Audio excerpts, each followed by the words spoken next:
Hello friends, मेरा नाम शिप्रा भटनागर चंद्रा है और आप सबका मेरे चैनल शिप्रा मोटिवेशन में बहुत बहुत स्वागत है। आज मैं आपको मनी के ऊपर 40 बुक्स बताऊंगी जिनको पढ़ने के बाद और उनको लाइफ में इम्प्लीमेंट करने के बाद आपकी लाइफ में बहुत बड़ा चेंज आ सकता है। मनी को लेके समझ काफ़ी विकसित हो सकती है और मनी को कैसे मैनेज करना है और कैसे बढ़ाना है। काफ़ी कुछ टिप्स और ट्रिक्स आपको इन बुक्स के माध्यम से मिलेंगे। बुक्स हमारी बहुत अच्छी दोस्त होती है, इसलिए हमें बुक्स पढ़ने की हैबिट ज़रूर डेवलप करनी चाहिए।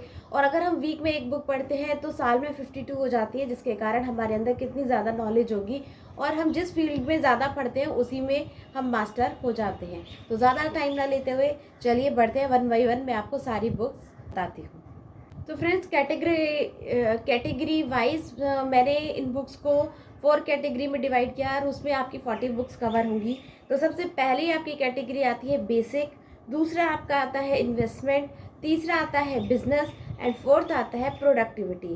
तो ये 4 कैटेगरी के अंदर ही 40 बुक आएंगी। तो सबसे पहले मैं आपको बताऊंगी बेसिक कैटेगरीज की कुछ बुक्स। सबसे पहली है रिच डैड पुअर डैड, जो कि हमें ये बताती है कि कम एफर्ट करके ज़्यादा पैसे कैसे कमाएं। दूसरी बुक आती है कैश फ्लो क्वाड्रेंट। इसमें रॉबर्ट टी कियोस्की ने ESBI मॉडल बताया है, जिसके थ्रू हमें पता चलता है कि हम किस मॉडल में है। देखिए, E और S जो होता है वो एक तरीके से सेल्फ एम्प्लॉयड टाइप का होता है और इसमें ज़्यादातर 90% लोग होते हैं, लेकिन यहाँ पर सिर्फ 10% पैसा ही आता है। लेकिन ज़्यादा पैसा कहाँ पर है?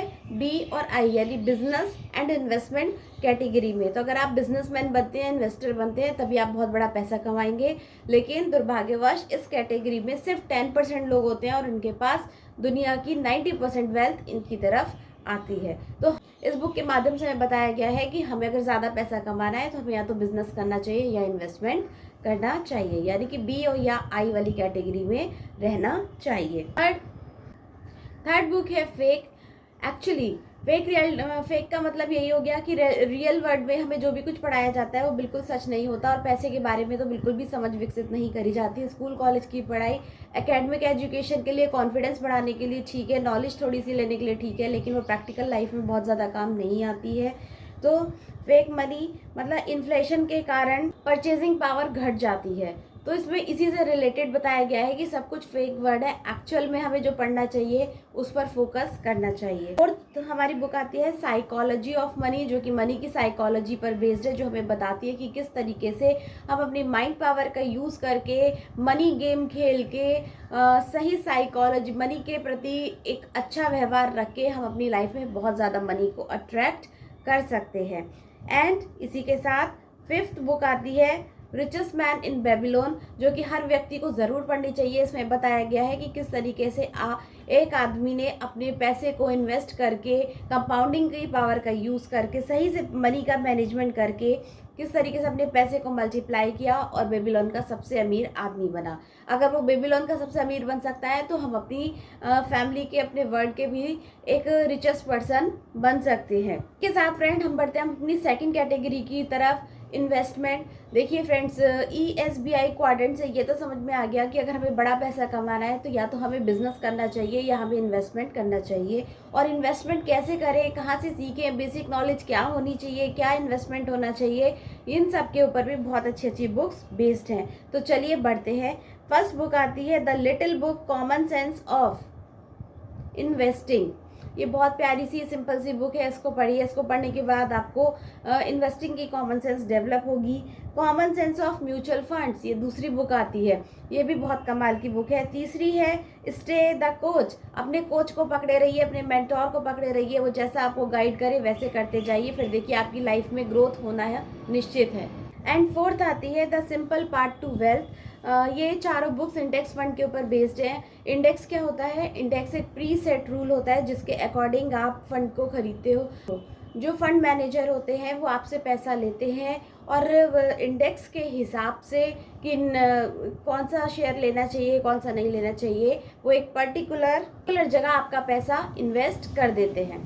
फिफ्थ बुक आती है कॉफ़ी कैन इन्वेस्टिंग। यह बुक सौरभ मुखर्जी ने लिखी है, जिन्होंने बताया है कि आप अपना क्राइटेरिया सेट कर सकते हो और अपने क्राइटेरिया के हिसाब से आप अपने पैसे को इन्वेस्ट भी कर सकते हो। यहाँ पर आपको अपना हिसाब देखना है कि हमें कितना पैसा इन्वेस्ट करना है, कहाँ करना है, कैसे करना है। कॉफ़ी कैन एक्चुअली अमेरिका से आया हुआ एक बहुत अच्छा कॉन्सेप्ट है। जिस तरीके से अपने देश में गुल्लक चलती है, हम अपने कुछ छोटे मोटे पैसे गुल्लक में डालते थे और सही वक्त आने पर गुल्लक को तोड़ के सारे पैसे बाहर निकाल लेते थे, उसी तरीके से ये कॉफ़ी कैन जो फॉरेनर्स थे, अमेरिकन थे, वो ये कॉफ़ी का एक केन होता था, उसमें अपने सारे थोड़े थोड़े पैसों को वो इन्वेस्ट उसमें डाला करते थे और जब ज़रूरत पड़ती थी तो उसको कॉफ़ी कैन को तोड़ के वो अपने पैसे को निकाल लेते थे। तो वहीं से कॉन्सेप्ट आया है। क्राइटेरिया में बहुत सारे पॉइंट्स आते हैं कि कंपनी कम से कम 10 साल पुरानी होनी चाहिए, कंपनी की जो ग्रोथ है वो 10% के हिसाब से होनी चाहिए, उसकी जो ब्रांड वैल्यू है यानी मार्केटिंग कॉस्ट प्राइस जो है उसका वो 100 करोड़ से ज़्यादा का टर्नओवर होना चाहिए। इसी के साथ नेक्स्ट तरीका है इन्वेस्टिंग का डिविडेंड फंड, और डिविडेंड इन्वेस्टिंग हम सीखते हैं इन आने वाली बुक्स के से। The Falcon method by David Soliami. इस मेथड को ऐसे समझाया गया है कि मान लीजिए एक कंपनी को एक बॉक्स की तरह समझिए जिसमें कि 2 पाइप हैं, इनपुट पाइप एक आउटपुट पाइप। इनपुट पाइप की कहाँ से पैसा आ रहा है, पैसा कहाँ से आएगा, जब आप कुछ प्रोडक्ट को सेल करेंगे या कंपनी कुछ उधार ले रही है, कुछ शेयर बेच रही है, एक्सेट्रा एक्सेट्रा, ठीक है। और कंपनी में एक आउटपुट पाइप है जिसमें हमें ये देखना है कि कंपनी का पैसा कहाँ कहाँ जा रहा है। उसका पैसा जा रहा है सामान खरीदने में, एम्प्लॉयज़ को पैसा देने में, सैलरी देने में, दोबारा से बिजनेस में पैसे इन्वेस्ट करने में, और चौथा वो डिविडेंड दे सकती है अपने शेयर होल्डर्स को। यानी कि ऐसी कंपनी जो बहुत सारा पैसा बना रही है लेकिन जिसको ये नहीं पता कि इस पैसे का करना क्या है, तो वो उस पैसे का कुछ हिस्सा, थोड़ा सा हिस्सा अपने शेयर होल्डर्स को दे देती है। और ये मेथड इस बुक में बहुत अच्छे से एक्सप्लेन किया गया है। और चौथा तरीका है इन्वेस्टिंग करने का कि हम खुद से कुछ तरीका ढूंढें, खोजें और खुद डिसाइड करें कि हमें कहाँ पर पैसा इन्वेस्ट करना है। इस केस में हमें ये देखना चाहिए, ऐसी कंपनी देखनी चाहिए जो काफ़ी तेज़ी से ग्रो कर रही हो, जिसका 10 साल का ट्रैक रिकॉर्ड बहुत अच्छा हो। हर 3 महीने बाद हम उसकी अर्निंग कॉल करें, हम उसको वॉच करें, हम उसके रिजल्ट्स देखें और उसके बाद हम डिसाइड करें कि हमें यहाँ अपना पैसा रखना है लंबे समय के लिए या नहीं रखना है। इसके ऊपर भी 3 बुक्स लिखी गई हैं। सबसे पहले लर्न टू अर्न, दूसरा one upon the wall street and तीसरा पीटर लिंच। और ये तीनों ही बुक्स पीटर लिंच के द्वारा लिखी गई हैं। बहुत कमाल की बुक्स हैं जो कि समझने में बहुत आसान है। कोई भी बिगनर पढ़ के बहुत आसानी से बेसिक इन्वेस्टिंग तो सीख ही सकता है। As compared to Benjamin Graham के कंपैरिजन में ये सारी बुक्स बहुत ही समझने में इजी हैं, क्योंकि बेंजामिन ग्राहम की बुक थोड़ा सा अपने इंडियंस को, थोड़े बिगनर्स को समझने में डिफ़िकल्टी आती है, लेकिन ये पीटर लिंच की जो बुक्स हैं, लिंच की जो बुक्स हैं, ये ईजी टू अंडरस्टैंड है और हम इनको पढ़ के काफ़ी अच्छी इन्वेस्टिंग की समझ डेवलप कर सकते हैं। इसी के साथ इन्वेस्टिंग पे कुछ 2 बुक्स और हैं जो कि वॉरेन बफे ने लिखी हैं, the intelligent investors and security analysis. हमें लेकिन जो पहले 3 बुक रिकमेंड की गई है उसको ज़रूर पढ़ना चाहिए, क्योंकि उसको पढ़ के एज अ बिगनर हम अपनी फाइनेंस की समझ को और ज़्यादा विकसित कर सकते हैं। इन्वेस्टमेंट में भी 80-20 का रूल फॉलो होता है, हर जगह 80-20 का रूल चलता है। तो ये 80 में अपना जो पैसा है 20% ऐसे फंड में रखना चाहिए जहाँ से हमें 80% का रिटर्न आए, मतलब जहाँ से हमें हाई रिटर्न मिले, और बाकी का जो 80% है हमें ऐसी जगह रखना चाहिए जहाँ से हमें ठीक है सेफ एंड सिक्योर पैसा, यानी 20% तक भी अप्रॉक्स हमें रिफंड मिल रहा है, तो इट्स गुड। हमें ऐसे टास्क ढूंढने चाहिए कि 20% काम करके हम 80% आउटपुट को जनरेट कर सकें।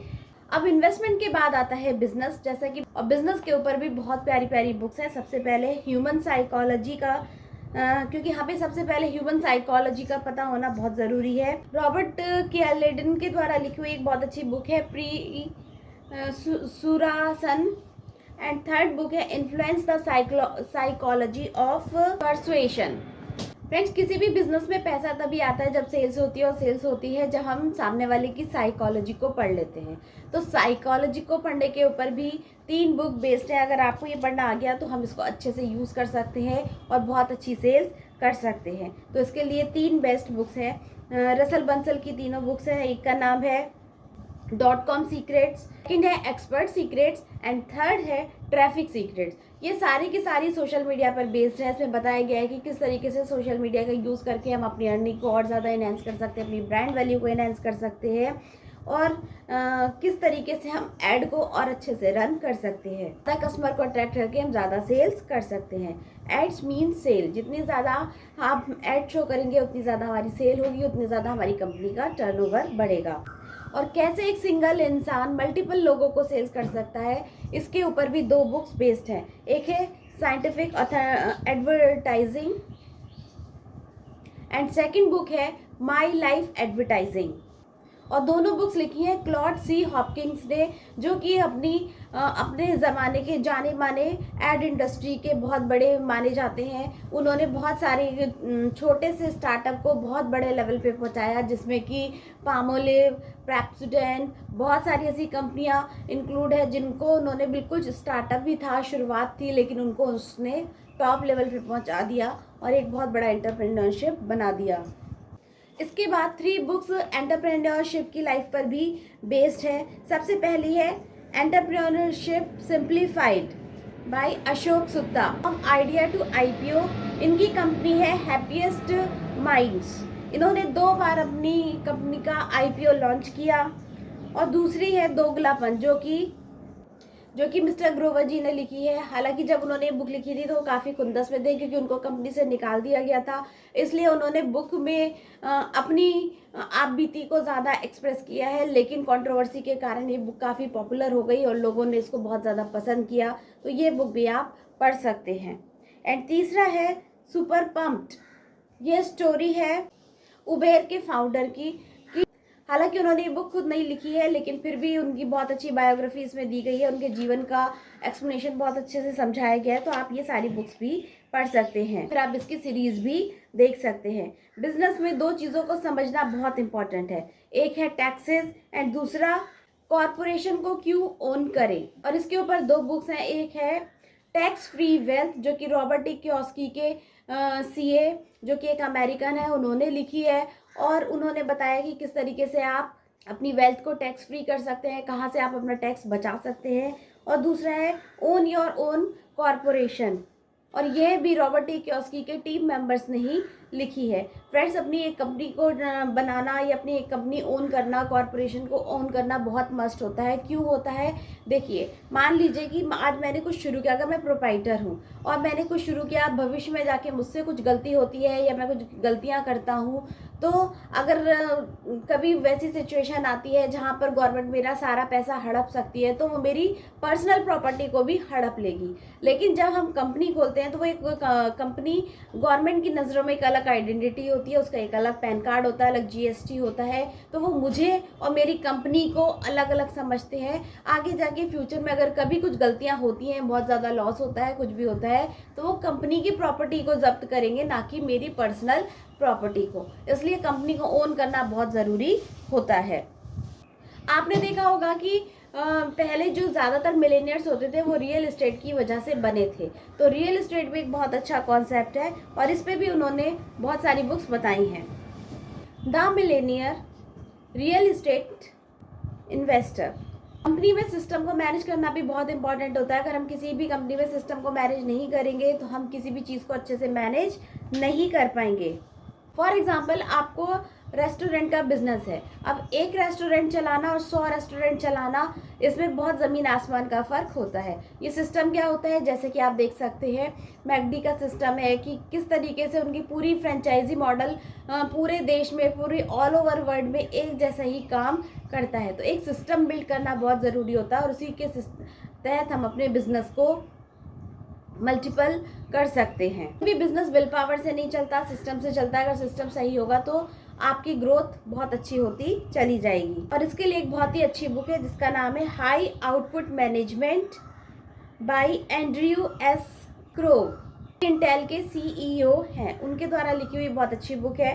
सिस्टम का वाई जानना चाहते हैं कि सिस्टम इम्पॉर्टेंट क्यों है, तो इसके लिए आप एक बुक पढ़ सकते हैं, द ई मिथ रिवाइज्ड। तो फ्रेंड्स, ये बुक ये बताती है कि ज़्यादातर बिजनेस फेल क्यों हो जाते हैं, क्योंकि आपने देखा होगा कि लोगों को बिजनेस खोलना तो आता है लेकिन सिस्टम बनाना नहीं आता, और इसलिए ज़्यादातर बिजनेस 90% जो बिजनेसेस होते हैं उसमें लोग सेल्फ एम्प्लॉय जनरेट करते हैं, ना कि बिजनेस ओनर, ना कि एक्चुअल बिजनेस ऑपरेटर।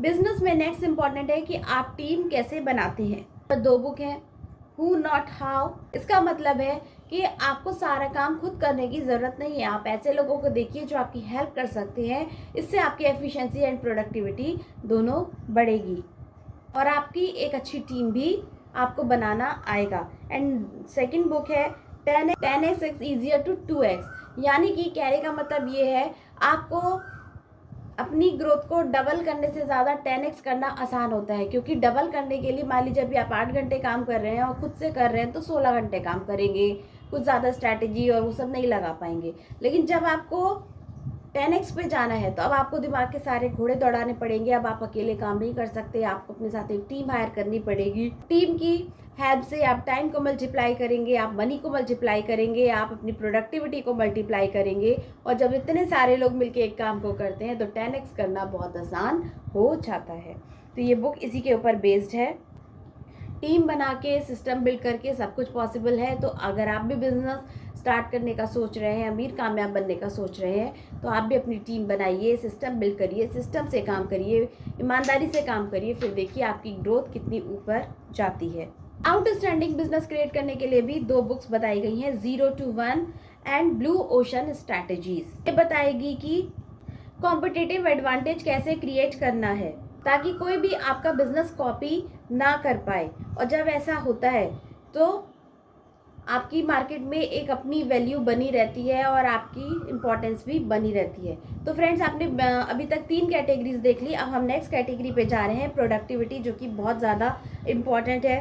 अब प्रोडक्टिविटी का मतलब होता है हमने सब स्ट्रैटेजी बना ली, सब कर लिया, सब समझ लिया, लेकिन अब हमें प्रॉपर एक्शन की ज़रूरत है। अब इसके लिए हमें प्रॉपर एक्शन करना है, एक्शन प्लान बनाना है। 24 में से 6 से 7 घंटे आपको हाई प्रोडक्टिव वाले काम में लगाने चाहिए, और जब आप ऐसा करते हैं तो आपकी प्रोडक्टिविटी बढ़ती है, आपका प्रोडक्शन बढ़ता है, और आपकी सेल्स और आपकी इनकम भी बढ़ती है। ये सारी बातें स्कूल में नहीं सिखाई जाती, लेकिन ये हमें प्रैक्टिकल वर्ल्ड में सीखनी चाहिए। प्रोडक्टिविटी में सबसे ज़्यादा इम्पॉर्टेंट है कि आप अपने दिन के स्टार्टिंग के इम्पॉर्टेंट टाइम को कहाँ इन्वेस्ट करते हैं, और इसके लिए सिंपल सी बुक है which is eat the frog, जो कि ब्रायन ट्रेसी के द्वारा लिखी एक बहुत प्यारी सी बुक है। ये बेसिकली मोटिवेशन, विल पावर के बारे में है। ये बताएगी कि आपको किस काम को प्रायोरिटी देनी चाहिए और किस काम को नहीं देनी चाहिए, और अपने जो हाई आपका जो सबसे टफ काम है उसको आप सबसे पहले कर लीजिए, क्योंकि सुबह सुबह आप एनर्जेटिक होते हैं, और जो लेस इम्पॉर्टेंट है या ज़्यादा टफ नहीं है उसको आप बाद के लिए रखिए। अपने मोटिवेशन को बनाए रखने के लिए, विल पावर को स्ट्रॉन्ग करने के लिए भी 2 बुक्स दी गई हैं। एक है विल पावर इंसेक्ट एंड दूसरा है प्रोकास्टिनेशन इक्वेशन। मोटिवेशन की भी साइंटिस्ट ने इक्वेशन दी है। मोटिवेशन कब आता है? जब आपकी expectancy into value upon impulsiveness into delay. देखिए, एक्सपेक्टेंसी क्या होता है? जो मैं सोच रहा हूँ वो तय समय में अगर मैं कर लेता हूँ तो मेरा कॉन्फिडेंस हाई होगा। कॉन्फिडेंस हाई होगा तो मेरी मोटिवेशन बढ़ना ही बढ़ना है। अगर मैं लोगों को ज़्यादा वैल्यू दे पा रहा हूँ, या मैं अपने प्रोडक्ट या सर्विस के बदले ज़्यादा कुछ अच्छा कर पा रहा हूँ, उसके बदले मुझे अच्छा फीडबैक मिल रहा है, तो भी मेरा मोटिवेशन हाई होगा। नेक्स्ट आता है इम्पल्सिवनेस, यानी कि मान लीजिए इम्पल्सिवनेस क्या होता है? मान लीजिए मेरी एक हैबिट है कि अभी मैं एक बुक पढ़ रही हूँ, फिर मैं वीडियो बनाने लगी, फिर मैं किचन का काम करने चली गई, फिर मैं बच्चों को लेने चली गई। मतलब मैंने एक काम को पूरा नहीं करा और एक काम को छोड़ के दूसरे काम पे जंप कर दिया। ये मेरी नेचर है, ये मेरा एक इसको बोलेंगे इम्पल्सिवनेस। तो जब मैं ऐसा करूँगी तो मेरा पहला काम कंप्लीट नहीं हो पाएगा, ना मैंने बुक पढ़ पाई, ना मैं वीडियो बना पाई, ना मैं किचन का काम पूरा कर पाई, और बच्चों को लाने में भी लेट हो गई। तो यहाँ क्या होगा? मेरा कॉन्फिडेंस थोड़ा सा डाउन हो जाएगा। इसी तरीके से अगर मैं किसी चीज़ को डिले करती हूँ, टालती रहती हूँ, आज नहीं कल करूँगी, कल से करते हैं, कल से करते हैं, तो भी धीरे धीरे या ज़्यादा अगर टाइम लग गया तो मेरा मोटिवेशन अपने आप डाउन हो जाएगा, और जिसके कारण मैं अपनी लाइफ में उस सक्सेस को अचीव नहीं कर सकती जो मैं करना चाहती हूँ। तो अगर हमें अपनी लाइफ में सक्सेस को अचीव करना है तो हमें हमारा एक्सपेक्टेंसी एंड वैल्यू को बढ़ा के रखनी है। तय समय से पहले ही अपने काम को ख़त्म कर लेना है और लोगों की लाइफ में ज़्यादा से ज़्यादा वैल्यू ऐड करनी है। और जब भी आप कोई इंपॉर्टेंट या प्रोडक्टिव काम करें या किसी चीज़ पे फोकस हो के आप कोई काम कर रहे हैं, फिर कोई डिस्ट्रैक्शन आपको डिस्टर्ब नहीं करना चाहिए। आपका पूरा फोकस होना चाहिए कि मुझे इस 3 महीने में इस टास्क को अचीव करना ही करना है। मेरा ये मोटिव है, मुझे इतना पैसा चाहिए, मुझे ये काम ख़त्म करना है इस 3 महीने में। फिर आपकी नज़र इधर उधर नहीं जानी चाहिए। कंसंट्रेशन को बढ़ाने के लिए भी और एक और अच्छा इंपॉर्टेंट टिप देना चाहूँगी। अपने मोटिवेशन को बनाने के लिए आपको अपने बड़े से टास्क को छोटे छोटे टास्क में डिवाइड कर देना चाहिए, क्योंकि जब छोटे छोटे टास्क पूरे होते हैं, उनके पूरे होने की खुशी होती है, तो हमें कॉन्फिडेंस आ जाता है कि हमारे अंदर मोटिवेशन कि हम अपने बड़े काम को भी आसानी से पूरा कर लेंगे।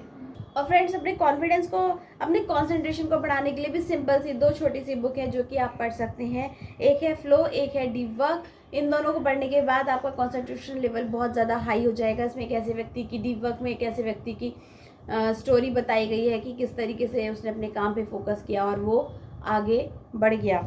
और इन सबसे भी ज़्यादा इम्पॉर्टेंट होती है हैबिट्स। हैबिट्स हमारे भाग्य का निर्माण करती हैं। हैबिट्स में पता होता है, हैबिट्स डिसाइड करती हैं कि हम सक्सेसफुल बनेंगे या फेलियर होंगे। तो हमें अच्छी हैबिट्स डेवलप करने के लिए पावर ऑफ हैबिट्स को भी समझना चाहिए, जिसमें बताया गया है कि हम किसी भी चीज़ के लिए 4 चीज़ों से होते हैं। सबसे पहले हमें क्लू मिलता है, क्लू जनरेट होता है। क्लू जनरेट होने के बाद हम कुछ एक्शन लेते हैं और एक्शन के बाद हमें उसका रिवॉर्ड मिलता है। तो ये पावर ऑफ हैबिट था। आई होप ये 40 बुक्स आपको पसंद आई होंगी। इनमें से जो भी बुक अच्छी लगे आप स्टार्ट करिए। बुक पढ़ना बहुत अच्छी हैबिट है। जब आप बुक पढ़ना शुरू करेंगे तो आप देखिएगा धीरे धीरे आपकी लाइफ में भी मिरेकल्स होने लगेंगे, नए नए विचार, नए नए आइडियाज़ आने लगेंगे और आप एंटरप्रेन्योरशिप की तरफ बढ़ने लगेंगे। धीरे धीरे आपकी जर्नी स्टार्ट होने लगेगी और आपको अच्छे और सही लोग उस डायरेक्शन में, उस कनेक्शन से बिल्ड होने लगेंगे। तो अपनी एनर्जी को, अपनी फ्रिक्वेंसी को बढ़ाते रहिए, नॉलेज को एनहेंस करते रहिए। अगर आपको बुक पसंद अच्छी लगी हो तो please like, comment and share. मिलते हैं अपने नेक्स्ट वीडियो में, तब तक के लिए गुड बाय।